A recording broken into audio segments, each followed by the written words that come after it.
Bismillahirrahmanirrahim. Setelah kita mengetahui dari mana kita bisa membaca harokat akhir, sekarang kita masuk kepada harokat selain akhir kata. Cara menentukan harokat selain akhir kata ada dua cara. Yang pertama kita bahas adalah harus dihafal atau berasal dari hafalan. Jadi, setelah pelajar menghafal kosakata, maka yang harus dilakukan adalah mengenal tulisan kata yang telah dihafal jika harokatnya dihilangkan. Karena sering sekali saya mendapati pelajar yang kebingungan membaca kata tanpa harokat, padahal kata itu adalah kata yang telah dia hafal. Contoh kata ini. Sebagian ada yang membaca Al-Quran, padahal dia adalah Al-Quran. Sekarang kita perhatikan kata-kata di bawah. Kata-kata yang sering kita ungkapkan dalam keseharian, kata-kata yang sering kita dengar, bisa atau tidak kita membaca, maka ditentukan dari kebiasaan kita melihat teks tanpa harokat. Islamun, siyamun, musyawaratun, nikahun, jihadun, munafiqun, sujudun, syahadatun, qana'atun, ziyaratun. Bisa kita perhatikan, kata yang sering kita ungkapkan dan sering kita dengar belum tentu kita bisa membaca ketika harokatnya dihilangkan. Oleh karena itu, ketika menghafal, perhatikan tulisannya bagaimana dan harokatnya bagaimana. Cara kedua adalah mengikuti pola yang sama, yang nanti disebut dengan wazan.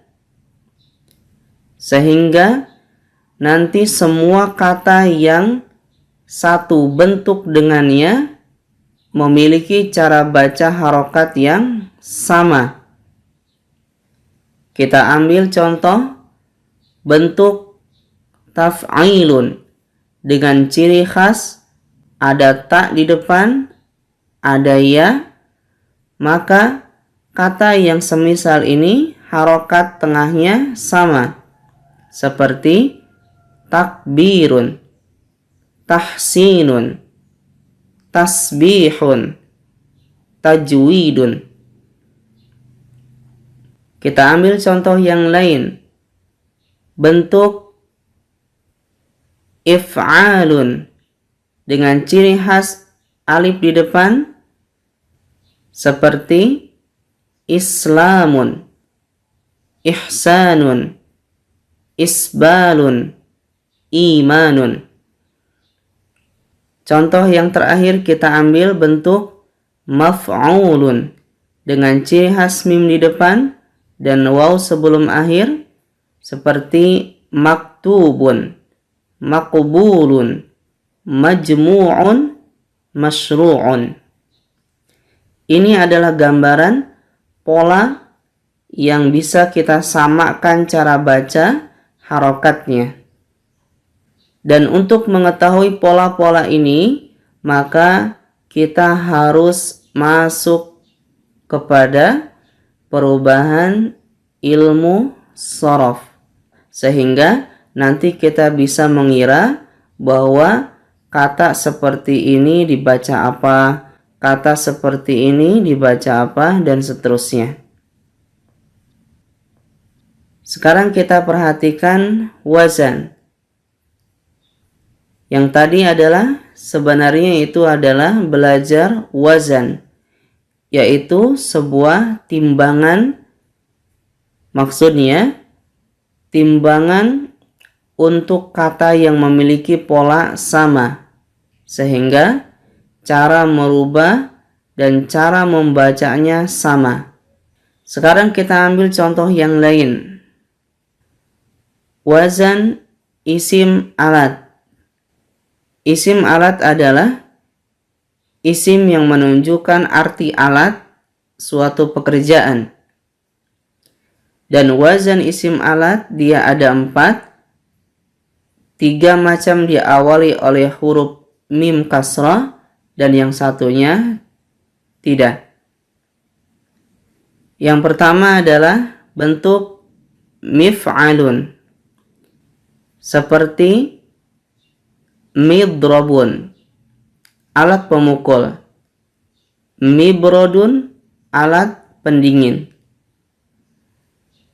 Ada yang berbentuk mif'alun dengan sebelum akhir panjang, seperti miftahun, kunci. Misbahun, lampu.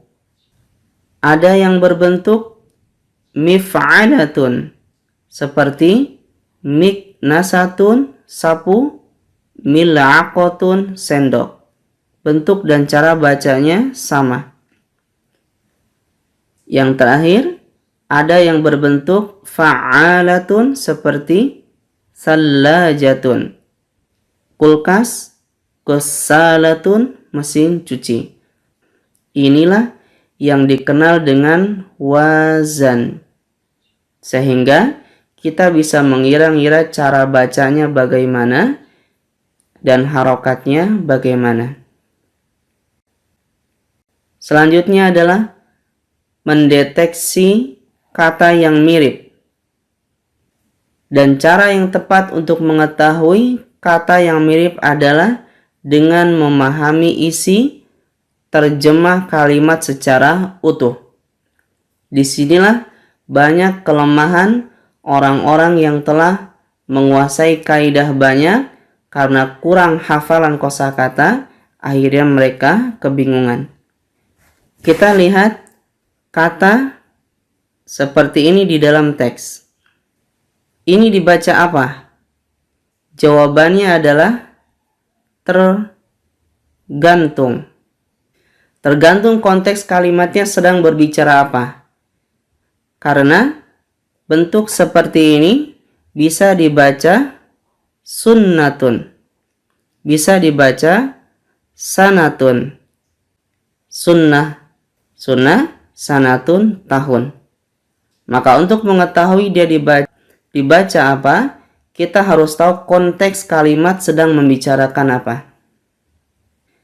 Contoh seperti kata seperti ini. Dibaca apa?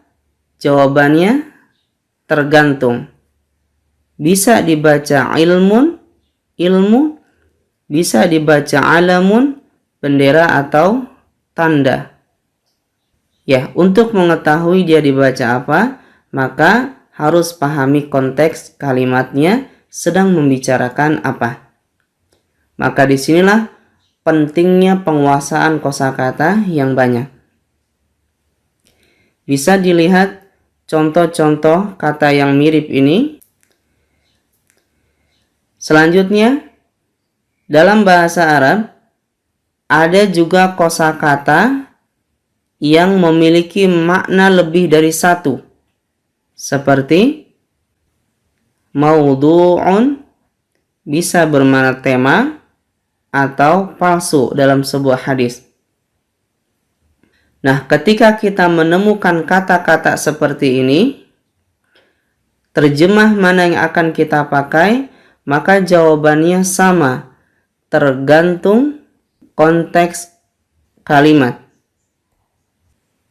Kita ambil contoh seperti al-haditsu al-maudhu'. Tidak mungkin maudhu di sini kita artikan tema, mustahil. Karena konteksnya adalah hadis, berarti hadis palsu. Ini yang kita ambil terjemahnya. Selanjutnya, ada juga kosakata yang berbeda tapi tulisannya hampir sama. Ini juga harus diperhatikan ketika menghafal kosakata. Seperti jamalun, unta. Dibaca panjang, jamalun, keindahan. Misalun, contoh. Masalu, perumpamaan. Mislun, seperti. Semua ini menunjukkan betapa pentingnya kita menghafal kosakata. Walhamdulillahirabbil alamin.